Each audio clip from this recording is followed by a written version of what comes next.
Welcome back to Washington Journal. We are in open forum, but before we get to your calls, we're going to talk to Representative Jim Costa. He's a Democrat of California. He sits on the Agriculture Subcommittee. He's a subcommittee ranking member, and he's also on the Foreign Affairs Committee. Congressman Costa, welcome to the program. Well, thank you very much, Mimi. It's always good to be on C-SPAN and have an opportunity to communicate with your viewers. As I said, you are on the Agriculture Committee, and just on Monday, President Trump announced a $12 billion farm bailout program. What was your reaction to that? Well, it's frustrating. Let me put it very simply. I'm a third-generation farmer. I still actively farm in Fresno, outside of Fresno, California. We've been through these Trump tariffs before, back in his first term. And they are a tax not only on American consumers that is felt every day and when they go to the grocery store. I always say food is a national security issue.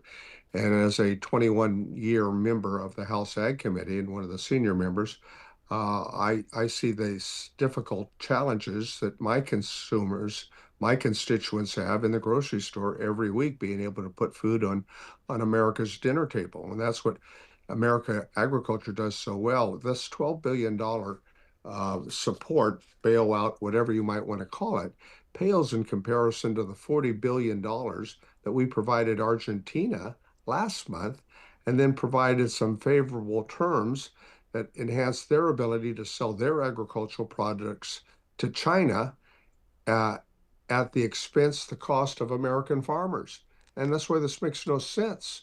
I'm So, just, Congressman, what would make sense? What do you think is the solution then for America's small farmers? well, I think to recognize that this tariff war is a very deeply negative impact on American farmers. Their input costs have increased, inflation's increased, but the price of the commodities that they grow have remained flat or in some cases decreased or more dependent upon foreign markets. 44% of California agriculture, and we're the number one agricultural state in the nation. It's not even close. 400 commodities that we grow, but approximately 44, 45% we export.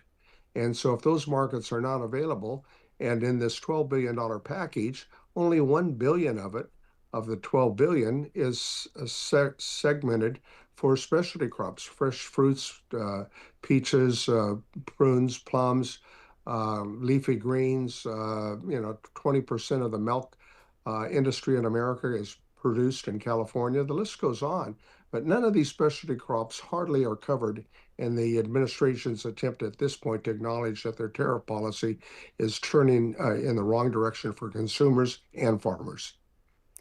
I want to ask you about the Affordable Care Act enhanced subsidies that expire at the end of this month. What's the current situation in the House right now? Well, you see me shaking my head. It's, I think, very frustrating. There are three proposals that we have that would extend the tax credits for the Affordable Care Act. And I am co-sponsoring two of those proposals.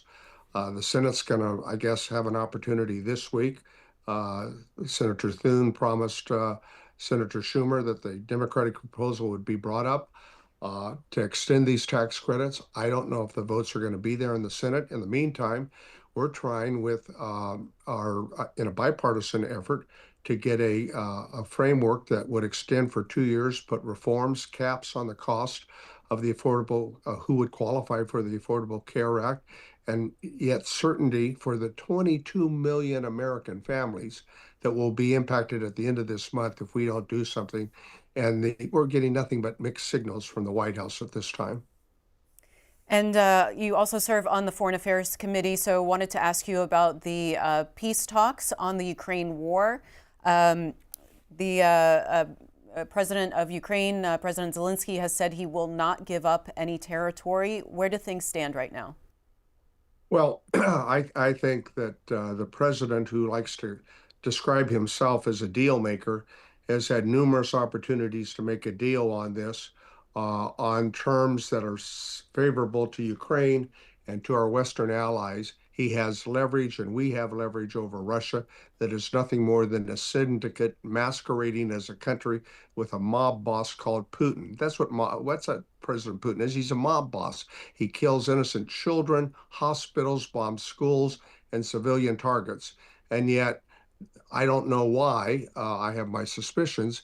President Trump is unwilling to use the leverage of additional military support to Ukraine with our allies. He's unwilling to use the economic support, and he's unwilling to place a hold on the sovereign funds of Russia that total over $340 billion that are held largely in Europe and the United States. Those are all three key pieces of leverage that we could put on Putin, and yet this administration seemingly is unwilling to do so, making all the demands out of Ukraine, which is inappropriate.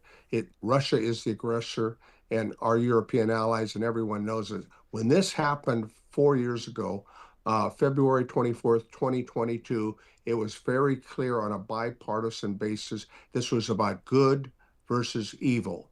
It's still about good versus evil, and we need to stand with our allies and stand with Ukraine. And when you say stand with Ukraine, Ukraine is looking for security guarantees from the United States. What do you think that should involve, and how much should that be Article 5 level of NATO? What do you think as far as security guarantees? Well, I think at the end of the day, the security guarantees, realizing that in the past 20 some years, every agreement that Russia has made with Ukraine, they've broken. Okay. They've broken. They can't keep their promises. It's because Putin wants to occupy and take over all of Ukraine. It's very simple. And Europe understands the threat. They've waken up. There are a lot of security guarantees that we can provide. Article 5 you talked about. Joining NATO, you can talk about. Putting troops, European troops, with our support in Ukraine. All of these would provide means of border security that Ukraine must have before they sign a ceasefire or a peace agreement, which they're willing to do. But again, they need to have security guarantee. And then the alternative of NATO membership, EU membership certainly should be on the table and be agreed upon. And finally, Congressman, there was that scandal in Ukraine in the energy sector and some high-level resignations. Are you concerned that American aid might be getting misused in Ukraine? Well, this issue has come up time and time again over the last 4 years, and we've, I think, done a good job of monitoring it. I think that, corruption in these post-Soviet countries is a lingering effect of what the Soviet Union did in terms of operations and business. That's how Putin operates, clearly. And I think you got to give credit to Zelensky and the government to try to ensure that they clean up their act. And that's what they're doing. And so, therefore, we're continuing to monitor it to ensure that American dollars and our European support is on a sound footing, and that we are not impacted by those lingering effects. And the dismissal of those people, I think, was an appropriate response. All right, that's Representative Jim Costa, Democrat of California. Thanks so much for joining us. Thank you, always.